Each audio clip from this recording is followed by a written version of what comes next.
You're listening to the Lanterns Radio Network. We are the network dedicated to empowering the individual, illuminating the truth, defending American exceptionalism, and inspiring future generations. Stay connected and get involved at lanterns.buzz for great radio. Get commentary and news of the day. Lanterns.buzz. Incoming transmission.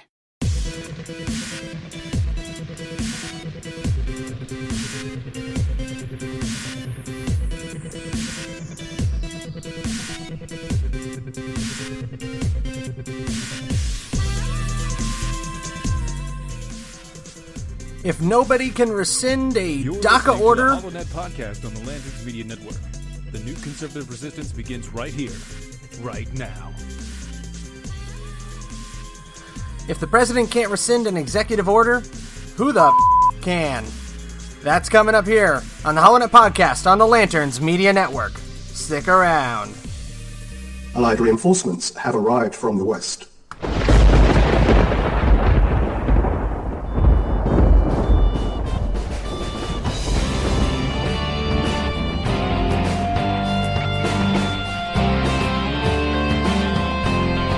You're listening to the HoloNet on Lanterns Media Network. The millennial conservative resistance begins here.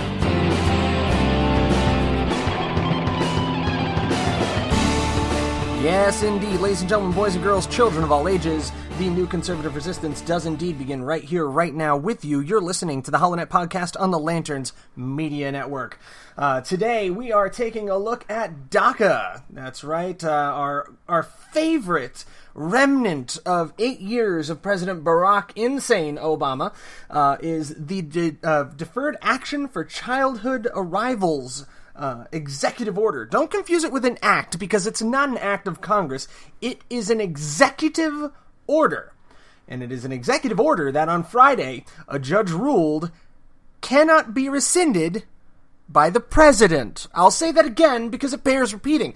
A D.C. judge, that's in Washington, D.C., for those not up on your geography. So a Washington, D.C. District Court judge by the name of, where is his bloody name? Judge John Bates for the District of Columbia said the Trump administration did not justify its decision to eliminate the Deferred Action for Childhood Arrivals program known as DACA. Bates said the Department of Homeland Security, which runs the program, failed to, quote, elaborate meaningfully on the agency's primary rationale for its decision and called the policy unlawful and unconstitutional. Funny, that's the exact damn reason that the Department of Homeland Security is seeking to rescind it, because it was unlawful and unconstitutional to begin with. And constitutionally speaking, that is the core function of the executive branch. That is the reason the President of the United States has veto power. I know that might be a jump for some people, but that's actually why the President has the capacity to veto acts of Congress, for example. The veto is not supposed to be used as a policy tool. That actually didn't really start until, 4 or 5 presidents in, and was quite a shock to the system. The veto power should only be utilized when the president feels that a law is unconstitutional, not whether or not he or she agrees with said law. That, my friends, was the beginning of the imperial presidency, when you went from, okay, that law doesn't match our Constitution and the existing laws that we have, to, nah, I don't like it, I'm gonna kill it. Well, folks, the district court judge, mind you, district court only, not a circuit court, not an appellate court, not the Supreme Court by any dang stretch of the imagination, has ruled that the Department of Homeland Security cannot rescind DACA at this time. So let's actually go to the ruling, and let's see how slanted this is. Number one, if you're not familiar with this case, this is the National Association for the Advancement of Colored People, NAACP, plaintiffs versus Donald J. Trump et al., and the trustees of Princeton versus the United States of America. Okay, that's where these cases are sitting. If you want to pull this up, it's on cdn.cnn.com is the full text of the ruling. I like this part, okay? For the reasons explained below, the government's motion will be denied.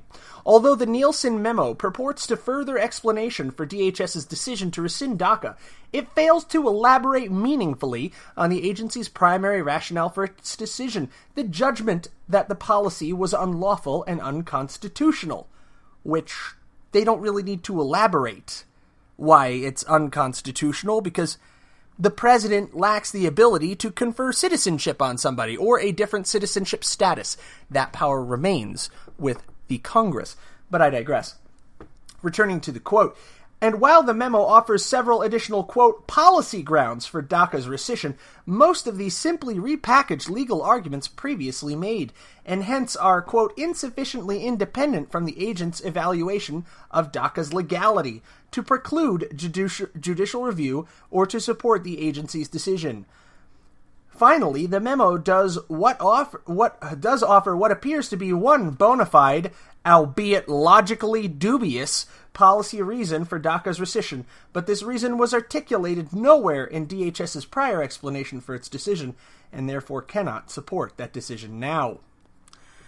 So, in other words, Judge Bates is saying that DHS cannot rescind an executive order on the order of the President of the United States because they haven't given him a good enough reason. Okay? The concept of the executive order, number one, it's bloody fiat ruling and is completely unconstitutional to begin with. But number two, it precludes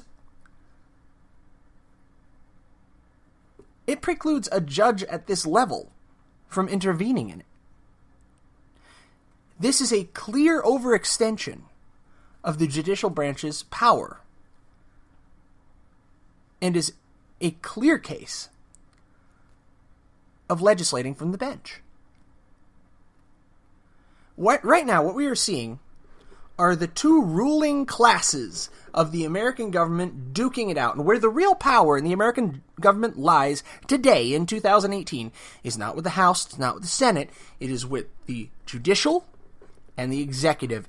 And right now they are duking it out because the judicial branch, many of them packed in during the Clinton and Obama years, are out and out rebelling on policy grounds against the Trump administration.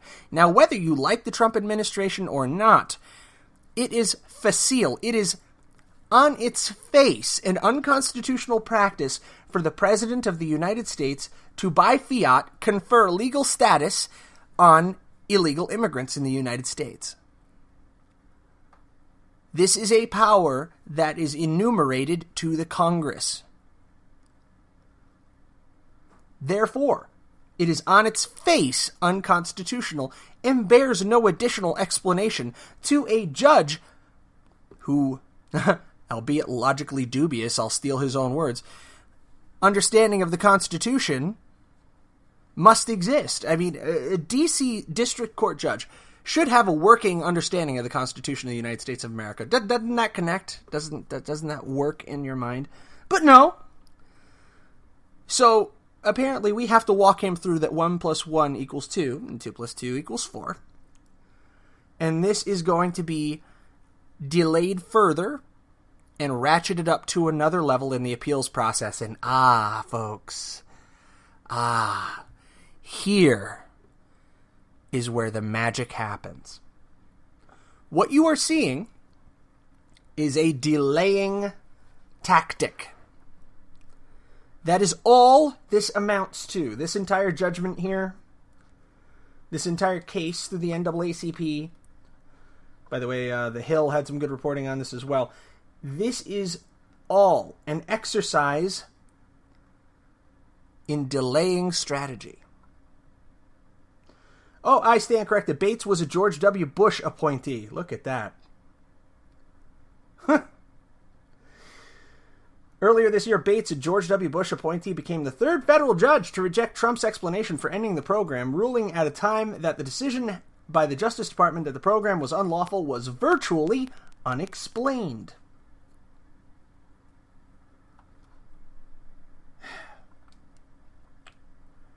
Folks, here is the hope of the left, and the hope of everyone who is fighting to preserve DACA.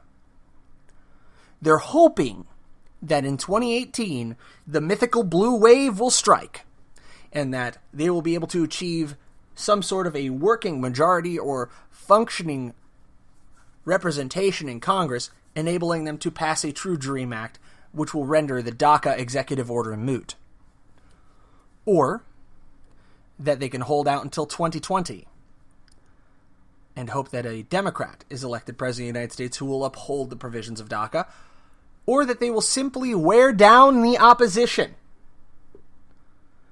That they will essentially hit us with a denial of service attack. If anybody here is in IT or in the technological world, a dedicated denial of service attack is where you send so much information, so many packets of data at a system that it just breaks because it can't handle the flow of all that information at the same time. And this, I think, is part of the liberal agenda, part of the leftist agenda against the Trump administration.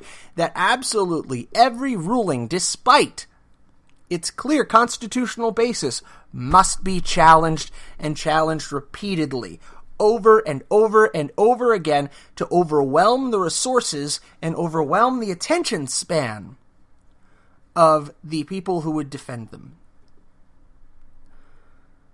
Now, DACA hasn't been in the news for a good long time, and it's up to us to keep our attention peaked. It's up to us to stay tuned in and turned on to this topic. Now, I live in Arizona, so this is very near and dear to my heart. But DACA cannot be allowed to continue. It was an unconstitutional overreach of the executive branch, and now we're seeing an unconstitutional overreach of the judicial branch in an effort to uphold it, in a barely disguised effort to uphold it. A decision that is prima facie unconstitutional being upheld by a judge on the basis of the Constitution. That is the insane world that we find ourselves in today, the 5th of August, in the year of our Lord, 2018. It's go time, folks, as we draw closer and closer to the 2018 congressional elections, the midterm elections. This is the battlefield that we are fighting for. This is the ground that we cannot give. Because should the bulwarks fail, should the defenses of the Republican Party crumble and give way to progressive socialists like Alessandro Cortez, Ocasio-Cortez. There you go. Can't even remember the woman's name. If we should have the far left flank establish a foothold within our legislature on a national level, we will see the end of conservative principles in the United States. It is a bit of a joke of fate that we truly do live in the most important presidency in the history of the United States. Not because the president is the most important president in the history of the United States. No, not at all. Although I'm sure Trump would love to think he is. Our president of Kekistan, the Cheeto-in-Chief. I'm sure he would absolutely love to hear that his presidency is the most pivotal in history. No. It's coming to a head. It's coming to a head within the next couple of years. This will be where conservatism in the United States lives or dies. The next 6 years will tell us if the Constitution can endure, if the culture of the United States of America is sufficient to uphold the constitutional values of our founding fathers or not. Can what all those brave men and women fought for 200 and some odd years ago, can it withstand the onward march of progressivism in our culture? Can it withstand a generation who does not see or willfully denies the evils of socialism? Can it withstand the dismissal of religion as a center of morals and reasoning? Can it withstand an assault on the very notion of national sovereignty itself?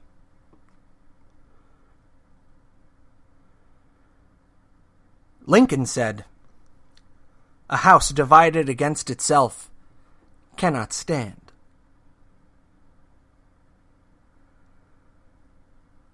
I've never seen this house so divided in my life.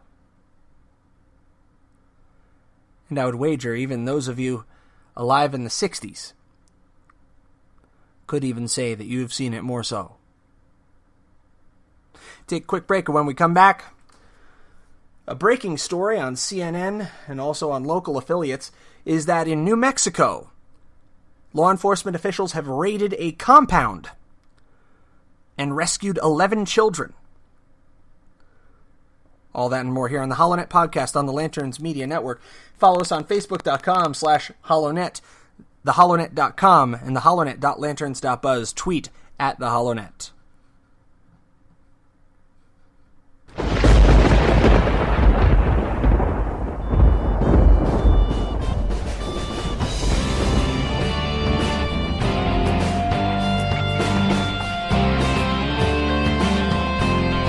You're listening to the HoloNet on Lanterns Media Network. The millennial conservative resistance begins here.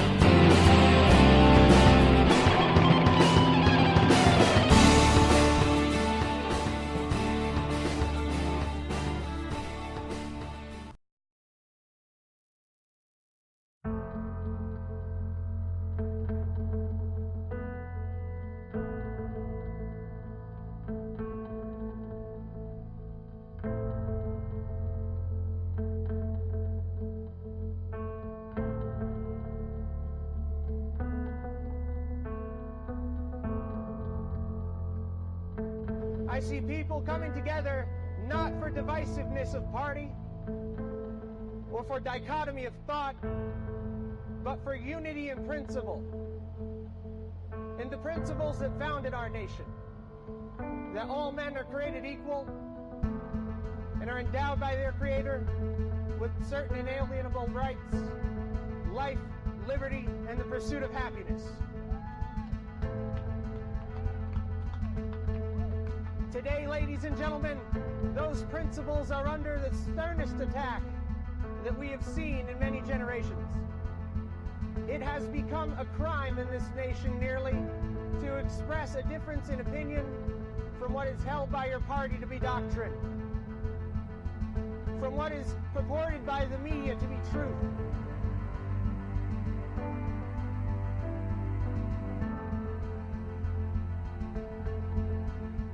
We have an opportunity to reach out to our fellow Americans regardless of their creed and regardless of their political inclinations, and unite as Americans, not as Republicans or as Democrats, as liberals or conservatives, but to unite around the principles that have guided this nation so well.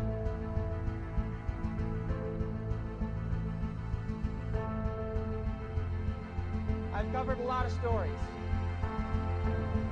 but the story that remains untold is the story of America in the 21st century, when we choose to turn back the tide against progressive socialism, when we choose to embrace the Constitution, the Declaration of Independence, and the Bill of Rights, when we remember what it is to be Americans. And that principle will not die as long as there's one man, one woman, one child who looks defiantly into the night and says, "I am free."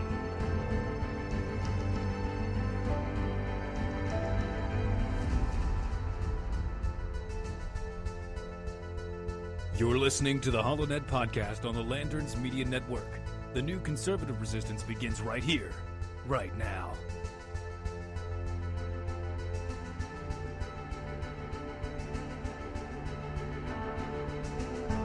Allied reinforcements have arrived from the west.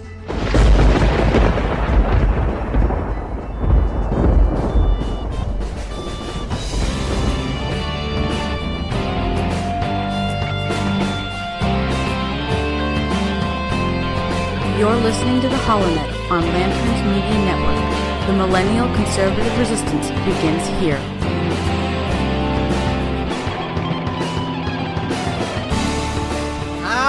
All right, I'm back. Jeez. Back from that quick little break here on the HoloNet podcast, listening to Lanterns.Buzz, Lanterns Media Network. We are also on iTunes, TuneIn Radio, iHeartRadio, Spreaker, SoundCloud, YouTube, BitChute, 5 or 6 other YouTube podcast outlets that I can't name readily. Player.fm is one of them. But the big ones I've highlighted right now, Spreaker, iHeartRadio, and SoundCloud. You can find those on theholonet.com, www.theholonet.com. Now, I told you when you got at the other side of the break, we were going to go to New Mexico. Not that I really want to, because it's just as hot there, and I'm a wuss in the heat. But we go to CNN under duress. 11 emaciated children are rescued from a filthy and heavily armed compound. Brace yourself, kids, it doesn't get any better from here. CNN reports, the 11 children were so famished the sheriff said they looked like third world refugees, but they weren't found in an underdeveloped country. They were discovered in a remote New Mexico compound where an underground trailer kept them hidden from the outside world. The only food we saw were a few potatoes and a box of rice in the filthy trailer, Taos County Sheriff Jeffrey Hallgrave said. But what was most surprising and heartbreaking was the team located a total of 5 adults and 11 children that looked like third world country refugees, not only with no food or fresh water, but with no shoes, personal hygiene, and basically dirty rags for clothing. It is not clear how long the 11 children and 5 adults were living in these squalid conditions. Authorities were tipped off to the scene in Amelia, near the Colorado border, after someone forwarded a message believed from a third party. The message said in part, "We are starving and need food and water." They executed a search warrant Friday and found 11 children ranging from 1 to 15, along with 3 gaunt women believed to be their mothers. The 3 women were taken into custody for questioning and released, and they arrested 2 heavily armed men, Lucas Morton and Siraj Wahaj, on the scene. An AR-15 rifle, loaded 30-round magazines, 4 loaded pistols, and many more rounds of ammo were found in a makeshift compound that includes a small travel trailer buried in the ground, covered by plastic with no water, plumbing, or electricity. Wahaj was wanted for the abduction of his 3-year-old son, Abdul Ghani Wahaj, in Georgia, authorities said. He was booked with no bond because of a warrant out on his missing son. It was not immediately clear whether Morton or Wahaj had attorneys. They have not yet made their first appearance in court. The sheriff said the toddler Wahaji was accused of kidnapping was not one of the 11 children found. CNN has reached out to the woman believing to be the missing child's mother, but has not received a response. So 11 children and 3 women, all highly emaciated, discovered in a compound in New Mexico near the Colorado border. So this bore a little bit more looking from me. I went to KOB4, which is a local affiliate here. David Lynch reports in Albuquerque, New Mexico, documents obtained by KOB indicate that law enforcement in northern New Mexico knew that several adults and children were living at a makeshift compound just a few miles south of the Colorado-New Mexico border. For exactly how long authorities knew about the compound's occupants is unknown, but gunfire could be heard from the property on a regular basis, according to search warrants executed this week. Hogreif's account of the site describes what appears to be a shooting range along one side. Now, this is where it gets a little weird. Okay, from KOB.com. In mid-May, Hogreif was made aware that the missing child in Wahaj could be in New Mexico. The search warrant states. Further, the aerial surveillance of the compound, comprised partially of a buried trailer, haphazardly created shacks, and walls of tires, shown that a child could be seen walking with a limp. The child's mothers told authorities in Clayton County, Georgia, that he had a limp and required medication for a condition that causes seizures. Now, Georgia investigators said Wahaj, quote, was to perform an exorcism on the child and deny him his prescribed medications. I told you it was getting weird. So, there are a couple of pieces here, and there's not enough information to go on, but there's room for some speculation, okay?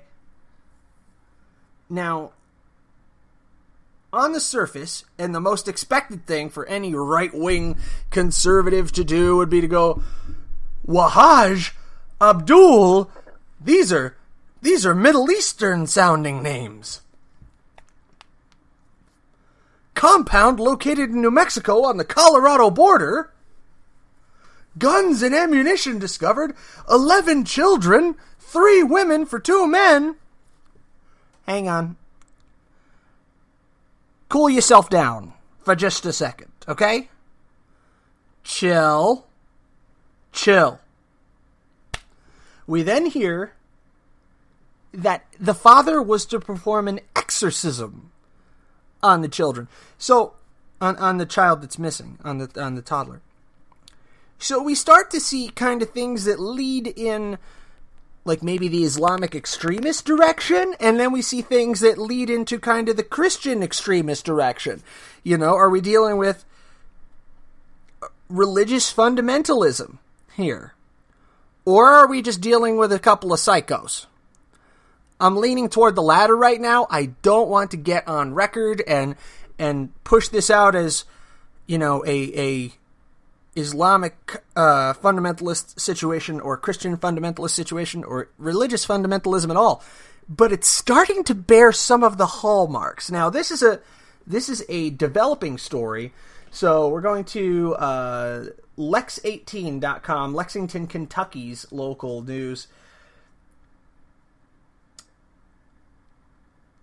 It gives us a little bit more information, but not much.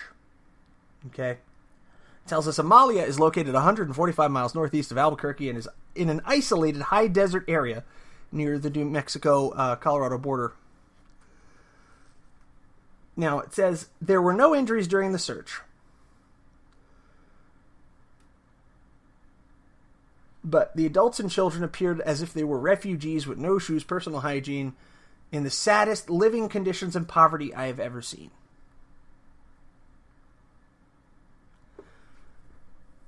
So number one, first and foremost, your heart just breaks for the kids. 11 kids living in squalor. And this is kind of a southwestern thing. You know, we kind of have it happen. I mean, you look at Arizona and you have, you know, the Hilldale, Colorado kind of situation there. The Hilldale, Colorado City, Twin Cities, where you have all the FLDS, Warren Jeffs types up there. And you think like down to Texas, where you had the Yearning for Zion, the YFC, Warren Jeffs Ranch, and you also have, of course, Waco. And I'm sitting here just saying, thank God this didn't go sideways. Thank God this didn't go sour, and we didn't just wind up with another Waco or Ruby Ridge on our hands, because, man, like I said, all the hallmarks are there. The abject poverty, the large count of children, the large stockpile of weapons. This is definitely a story to keep paying attention to, and we're going to stay on it here at the HoloNet. I recommend that you do the same, just so we could try to find out precisely what happened near the New Mexico-Colorado border to those 11 children, who I'm sure at this hour are probably looking at New Mexico law enforcement as their saviors. But yeah, keep them in your thoughts, prayers, and consideration. We're going to take one more quick break here, and when we come back, we're gonna verge a little bit more into interesting news rather than just the, oh my god, horrific style of news and all that wonderful crap. And we're actually going to verge a little bit more away from just the political, and we're going to talk a little bit more about the philosophical and really what you think and where you think we're heading as a country. Because, according to reports, the family from Sister Wives is now moving to Flagstaff, Arizona. Yes, coming to a city near me very soon. Sister Wives will be coming here. And in the wake of the Hodges v. Oberfeld decision, the acceptance of gay marriage, now we have people talking about acceptance for pedophiles. We have to ask the question, are we at a point now where we're going to start seeing polygamy become acceptable in mainstream? Is that the direction we're headed? We'll follow up on that little trail coming up next here on the HoloNet podcast on the Lanterns Media Network. Stick around, shan't be long, we'll be right back.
You're listening to the Lanterns Radio Network.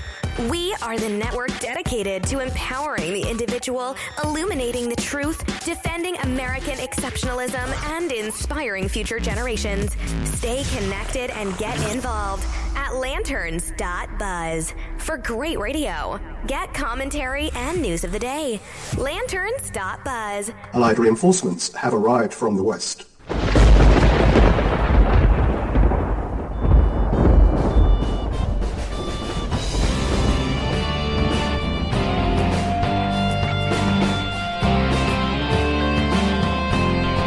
You're listening to the HoloNet on Lanterns Media Network. The millennial conservative resistance begins here.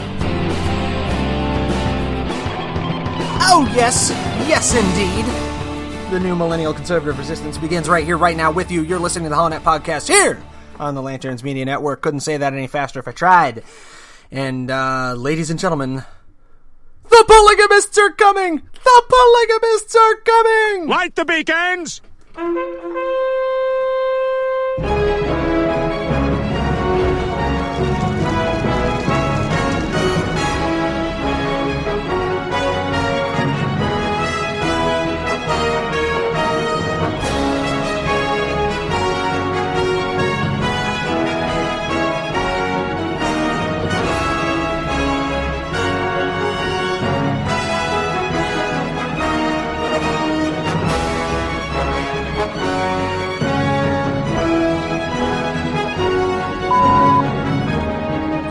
Alright, that's enough. Sorry about that. But hey, it was fun, but I'm probably going to do that again later. I love that clip! Anyway, we got to get to it now. According to the Arizona Republic, azcentral.com, the Arizona Repugnant, as we like to call it, Garrett Mitchell, reports the Sister Wives polygamist family will pack up their 4 homes and move to Flagstaff, Arizona this year, People magazine reported. Cody Brown and his 4 wives and their 18 children currently live in Las Vegas and are the stars of a popular TLC reality show. The family announced their plans this month. Just saying, just a little aside here. Doesn't there seem to maybe be like a what's the word I'm looking for? Circumstantial connection here to our previous story. 11 kids, 2 men, 3 women.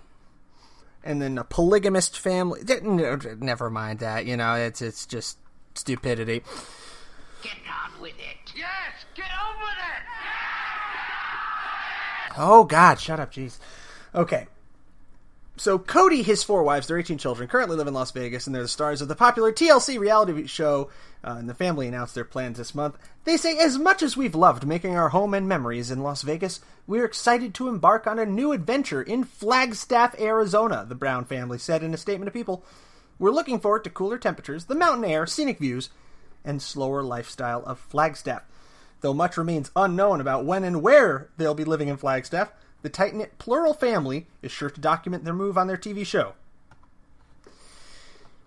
So, there's a nice picture of the whole family there. Cody is married to 3 other women, I believe. Oh, no, 4 women. Did I just say 4 women? Yeah, 4 wives. 18 kids, at least 1 grandkid. We had this talk a couple of shows ago, I feel like it was, where I busted out my favorite I Am Nostradamus clip for everybody accusing me of using too much clips. No, I'm not going to bust it out, but inspired by Razor Fist, who puts on a lot of rather good pieces of content on YouTube. But we really did tell you so, didn't we? We have reached the point where so many of the fears of conservatives, not just fiscal conservatives, but social conservatives, the ones that a lot of us guffawed, poo-pooed, and dismissed 8 years ago, a lot of those fears, a lot of those concerns, I should say, are becoming realized. The left derided us and called us, such horrible human beings. 8 years ago when we said, if we move forward with this gay marriage proposition, what's to stop polygamists from jumping on board? And what's to stop, the Warren Jeffs situation, FLDS thing, from becoming legal? And what's to stop pedophilia and all this, that, and the other thing? And now what's all over the news lately? Pedophiles here and there. I mean, you have a prominent director, James Gunn, being accused of pedophilia due to some tweets that he put out. It's coming mainstream. The slippery slope argument actually bore fruit, damn it, and it's such a logical fallacy. The slippery slope argument. It's a terrible argument. But here we are standing in the shadow of its consequences. How can we stand in the shadow of the consequences of these actions and not admit that there is potentially causal relationship here? Coincidence is not causation, but there's definitely correlation here. And how can we as a nation and as a culture so blithely ignore the obvious that we are in fact looking at the moral decay of the United States. And it does not take very long for a moral decay to turn into decay of a national level. Because our type of government is not designed for an amoral people. Our people must be of great moral fabric and great moral strength in order to maintain a representative republic. Thomas Jefferson, I believe it was, said that only a virtuous people can make our form of government work. Benjamin Franklin, when asked what type of government it was, he said, "It is a republic if you can keep it." But every day it seems we inch closer and closer to that moment outlined in Star Wars. So this is how liberty dies. With thunderous applause. All you need to do is look to the character assassination right now of Judge Kavanaugh. If you read the stories on the left, go ahead and take this sister wife stuff off screen. If you read the stories of the left right now, Judge Kavanaugh is practically the Antichrist. If you read just the Twitter sphere and the blogosphere from the left. You know, the other day, I actually had to get onto Google AdWords, Google AdSense for theholonet.com. If you haven't been on my website, yes, I use Google AdSense. It's not terrible, but, I throw some ads on there because I like getting 5 cents a year. Yeah, don't ever try to make a lot of money off that. But I had a big problem on here. Planned Parenthood ads kept populating on my webpage on theholonet.com, despite the fact that I had clearly and definitively marked no abortion ads. No ads from abortion providers, no pro-choice lobbying, anything like that on my page. And what do I open up my page to the other day? Save Planned Parenthood right here in the banner. I had to get on there and I had to strip it out manually. And I sent a complaint to Google. Because you are the consumer, you look at my page and you assume that, anything that's advertised on here, I'm getting paid for, which by the way is like 2 cents a year. Did I mention that? I don't get paid anything for these ads. It sucks. But I had to go in here and manually rip out the Planned Parenthood ads. Repeatedly. And they're ads bashing the ever-loving out of Judge Kavanaugh.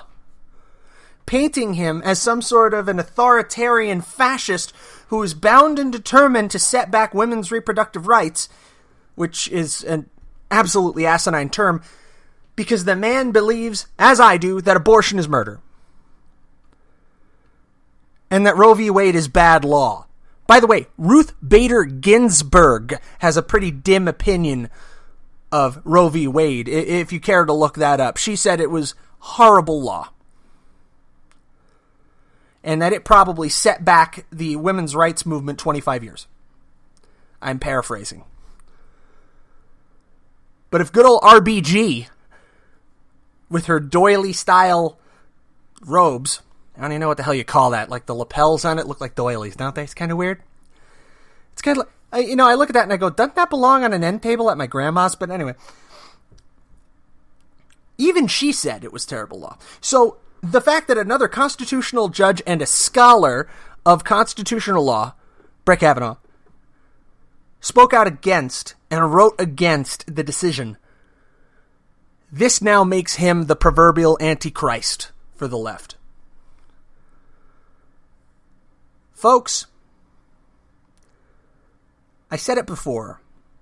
The battle is here, and the battle is now, and the battle is for the Congress in 2018. We must hold the Congress, because the progress that the Trump administration is making, whether you like President Trump or not, if you look at what he's doing more and what he's saying less, and this is not being a Trump apologist, this is not saying give him carte blanche to speak whatever asinine garbage pops out of his mouth and into his Twitter feed, because it's not. He tweets like a moron sometimes, and I can't stand it. But look at what the administration has accomplished since the Trump administration began. That work must go on. It must continue. The Trump administration must continue to push forward. The GOP in Congress must continue to push forward and must continue to withstand the unrelenting, endless assault being mounted on them in the judiciary, being mounted on them in the court of public opinion, and being mounted upon them in the very halls of Congress itself. If they cannot hold the line in 2018, we will see, at best, a lame duck presidency for the next 2 years, which I only hope we could reverse in 2020.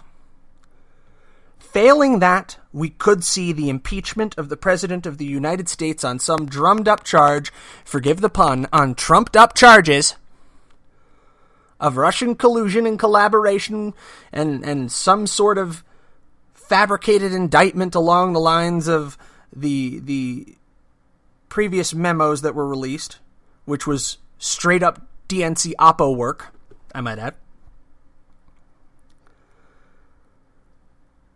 If we lose the ground that we've won so bitterly, the nation is so fiercely emotionally invested, I fear that it will crack our republic wide open. That the fissure has become so wide that we can no longer bridge it. Just today, I was reading a story. I think it came over the email from the Blaze and from Glenn Beck. I can post it in my comments. That there is a bumper sticker that's been going around that you got to be really careful about. Because if the right person rolls up to you at a red light, you might just get your kicked.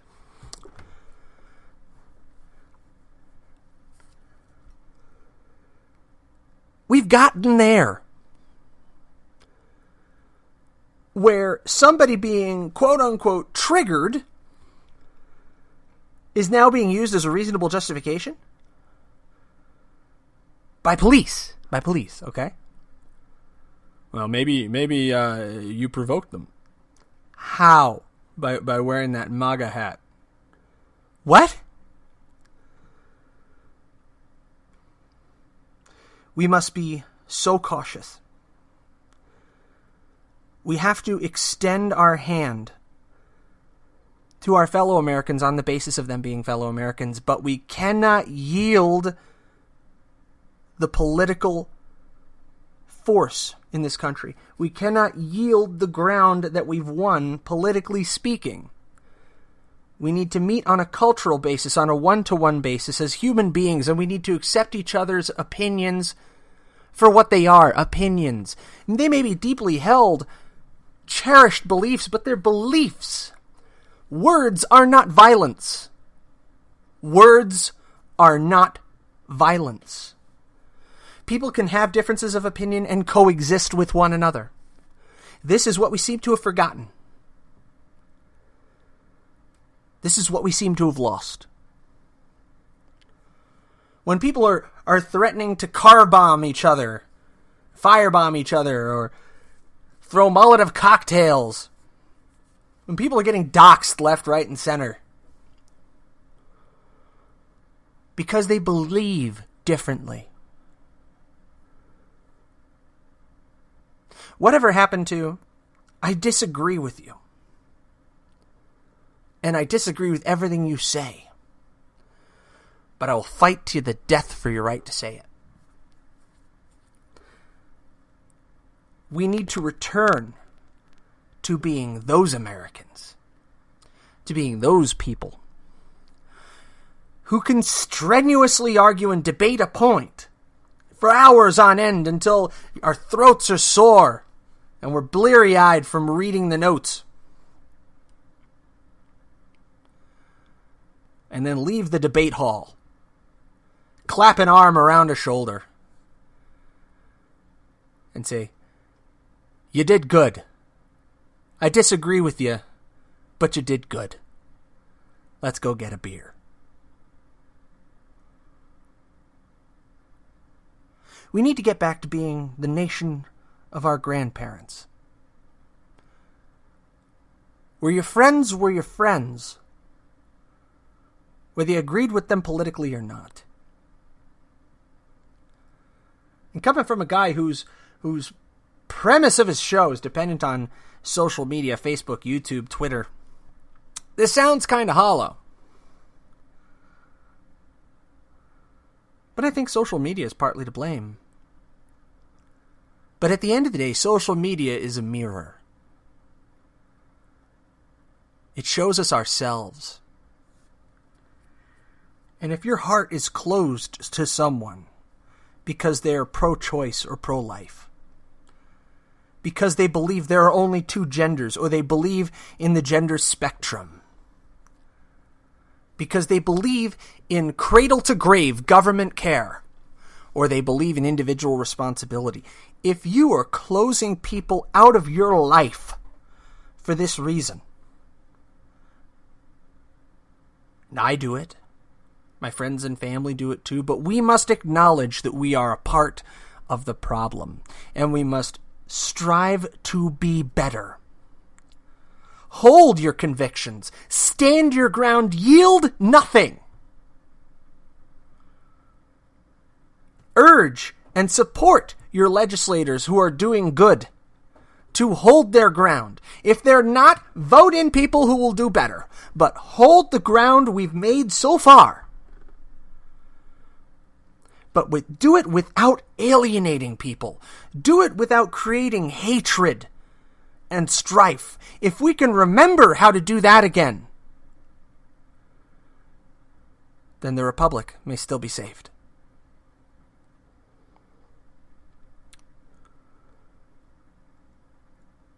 In the Facebook chat, I saw an old friend of mine, Jonathan Dunn,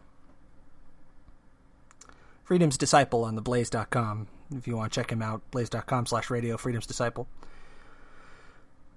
He popped in, and he always ends his show, or at least he did.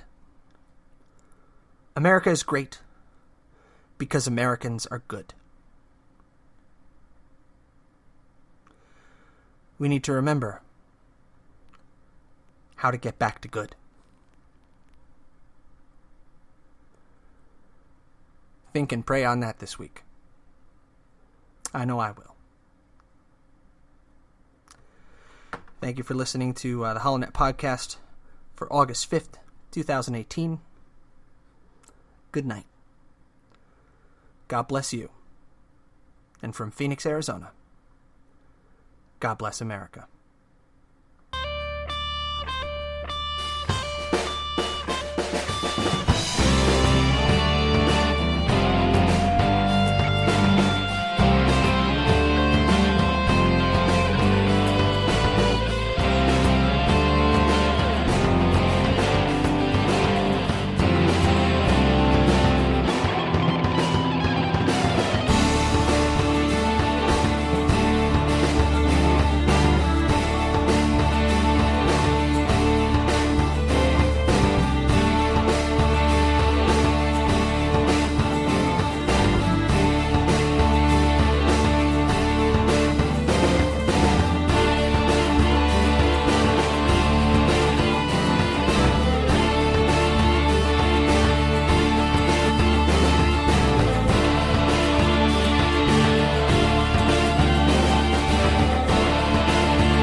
You're listening to the Lanterns Radio Network.